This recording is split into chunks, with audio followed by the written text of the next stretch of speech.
ডন Ancelotti leader হিসেবে দলে চাইছেন ক্যাসমিরোকে। রিয়াল মাদ্রিদে আনচেলত্তির পছন্দের প্লেয়ার ছিলেন ক্যাসমিরো। এমনকি ক্যাসমিরো ক্লাব ছাড়ার সময় কেঁদেছিলেন ইতালিয়ান এই mastermind. Eder Militao, Vini, Rodrygo, এনরিকের সবার পরিচিত মুখ কার্লো আনচেলত্তি। তবে এদের মাঝে আরও একজন আছেন, ব্রাজিলিয়ান ট্যাঙ্ক খ্যাত বিশ্বের অন্যতম সেরা ডিফেন্সিভ মিডফিল্ডার ক্যাসমিরো।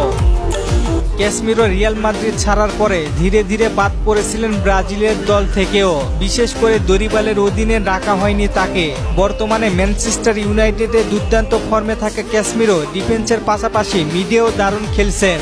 আর সেই অভিজ্ঞ ক্যাসমিরোকে ব্রাজিল দলের অন্যতম লিডার হিসেবে দেখতে চাইছেন তিনি। গত কয়েকদিন আগে রোমানিও জানিয়েছে এমন নিউজ। ক্যাসমিরো বলেন, আমি রিয়াল মাদ্রিদ কখনো ছাড়তে চাইনি, একবার শুধু ম্যানচেস্টার ইউনাইটেডে যেতে চেয়েছিলাম। আমার মনে আছে দিনটি ছিল শুক্রবার দুপুরে আমার স্বাক্ষর ছাড়া যাওয়া ঠিক হয়েছিল।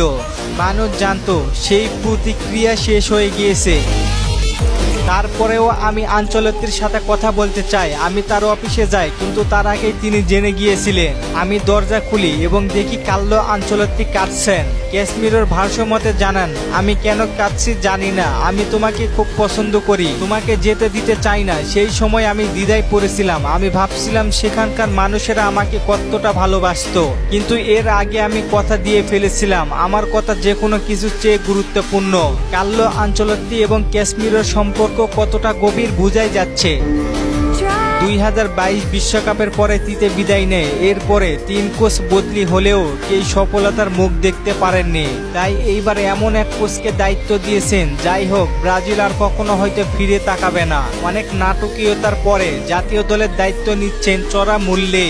কিছু গণমাধ্যমের দাবি, মাসে $9 লাখ বেতন দিবে ব্রাজিল ফুটবল ফেডারেশন, যা বাংলাদেশি টাকায় 10 কোটি 80 লাখ টাকা। বাৎসরিক বেতন পাবেন 130 কোটি টাকা। আনচেলত্তির মতো এত বেশি বেতনে পাবেন না কোনো কোচ। অন্যান্য জাতীয় দলের কোচদের চেয়ে 4 গুণ বেশি কার্লো আনচেলত্তির বেতন।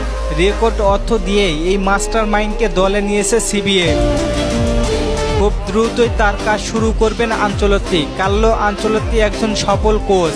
তিনি প্রায় সব ট্রফি জিতেছেন। নেইমার, ক্যাসমিরোদের নিয়ে কাজ শুরু করেছেন আনচেলত্তি। ক্যাসমিরো, নেইমার আবারও দলে ফিরতেছে। আপনার অনুভূতি কেমন জানিয়ে দিন কমেন্ট করে।